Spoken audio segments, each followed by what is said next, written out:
Hey guys, it's Lucy here at Wire Jelly, and today we'll be looking at the top 10 dumbest lawsuits ever to go to court.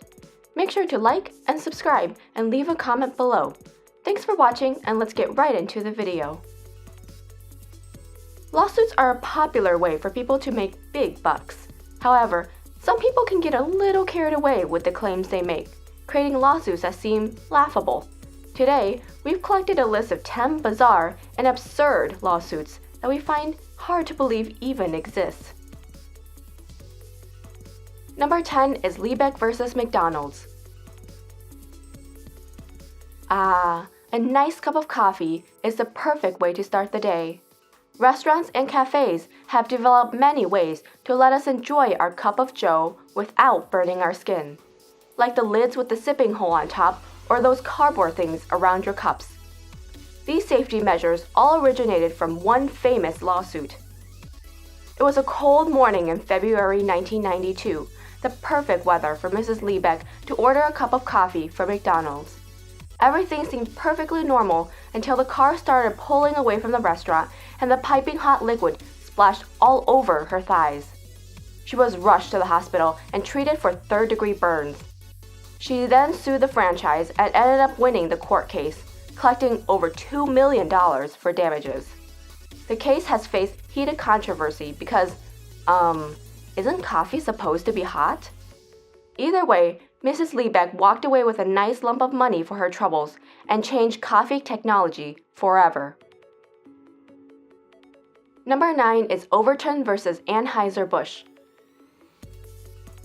We've all seen those beer commercials featuring sexy women in bikinis barely covering their skin. It would be crazy to assume that the beer is what brings in these women, right?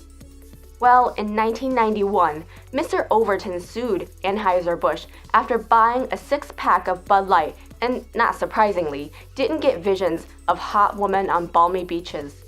He sought $10,000, claiming that the deceptive marketing caused him emotional and psychological stress.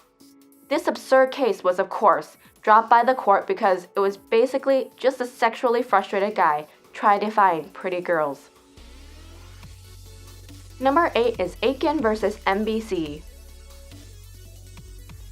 Fear Factor is infamous for its nauseating and adrenaline-pumping challenges and brave contestants willing to put themselves through them. In 2005, Mr. Aiken was watching the show like any other night, and one particularly grotesque challenge of contestants eating blended brats allegedly caused him to vomit and then run into a wall. Of course, the normal reaction is to go straight for the show and suing them for $2.5 million for portraying challenges that were too graphic. The judge didn't quite buy that story and threw out the case because if you don't want to watch something, you could just change the channel. Number 7 is Rosenberg versus Google. We've all relied on Google Maps at least one point in our lives. For those who have used it, we know it's not always accurate and can sometimes bring us to the strangest places. In 2009, Mrs. Rosenberg was walking to her destination and completely relied on the program's directions, even walking into a busy freeway because it told her to. Not surprisingly, she was hit by an oncoming car and sued Google for $100,000 and the person who hit her. The court's verdict? No, you can't sue for bad directions. Maybe she should use her eyeballs next time. Those might work better than she thinks. Number 6 is Heckard versus Jorden. Many people would feel flattered for being mistaken for a celebrity, but not Alan Heckard. No, he is not Michael Jordan, and no, he doesn't want you to call him that, and yes, he did sue the real Michael Jordan for emotional pain and suffering for being mistaken for the real deal. How much do you ask? No, not $100,000 or even $1 million, but $416 million. Not exactly sure how he came up with that number, but apparently, being Michael Jordan's doppelganger was too much for him to handle. The lawsuit was quickly dropped, probably because he realized it was one of the dumbest ideas ever.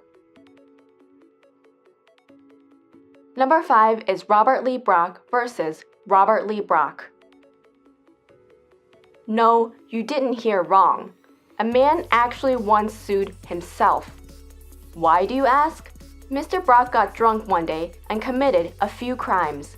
When he sobered up, he was adamant he violated his own civil rights and religious beliefs. Of course, the only logical thing to do next is to take yourself to court and teach yourself a lesson. And the amount he sued for wasn't small either. It was for $5 million. He was in prison at the time and had no money. The case was quickly thrown out and now just serves as a funny story we can all laugh at. We wonder how he even came up with that idea. Number 4 is Passmore versus Hospital. Mr. Passmore had a history of psychological problems and when working at a construction site in Virginia, allegedly saw the numbers 666 on his right hand and attributed it as a sign of the devil. He then took a power saw and chopped off his right hand. At the hospital, the physicians begged Mr. Passmore to allow them to reattach his hand, but he refused again and again, stating that it was against his religion. Not wanting to go against his wishes, the physicians closed the wound but did not reattach the hand. Mr. Passmore then sued the hospital for $3 million, claiming that the surgeon should have attached the hand anyways. He didn't win the case and unfortunately still lives with only one hand. Number 3 is Pearson versus the dry cleaner. Yes, you heard right and may wonder what horrible thing a dry cleaner did to get sued. In 2005, Mr. Pearson took his pants to a local dry cleaner for alterations. When he came back, his pants couldn't be found anywhere. Apparently, they were sent to the wrong location, and even though they were brought back, Mr. Pearson refused to believe they were his. Outraged, he took the owners to court and sued them for $67 million, claiming that the store failed to uphold the satisfaction guaranteed sign posted in the store. Those are either the most expensive pants in the world, or he was just plain dumb. And for those who are wondering, no, he did not win the case. Number 2 is Clardy versus Nike. In 2012, Mr. Clardy used his Air Jordan kicks to beat a man to the point where he needed plastic surgery and stitches. Following the incident, he proceeded to sue Nike for what, may you ask? For failing to warn him the shoes could inflict bodily harm. What? His absurd claims were of course quickly shut down and the judge threw out the case. He didn't even have his own lawyer, but we highly doubt the outcome would have been any different. Hey, you've got to give it to him for creativity, but next time, maybe he should go over it with a lawyer first. Number 1 is Peters versus Universal Studios. Haunted houses have fascinated people for years. We pay money to get a good scare, and the scarier, the better. But can a haunted house be scary enough to get sued? In 2000, Mrs. Peters took her granddaughter to the annual Halloween Horror Night attraction at Universal Studios. After exiting one of the rides, the pair met an employee with a chainsaw that chased them out. Mrs. Peters ran out screaming and tripped on a wet spot on the ground, leaving her helpless as the crazed chainsaw guy brandished his weapon over her. You would think that the poor guy was just doing his job, but Mrs. Peters thought the experience was too traumatic and decided to sue the theme park for $15,000. No, she didn't win, but if she doesn't like guys chasing her with chainsaws, maybe don't visit the park around Halloween.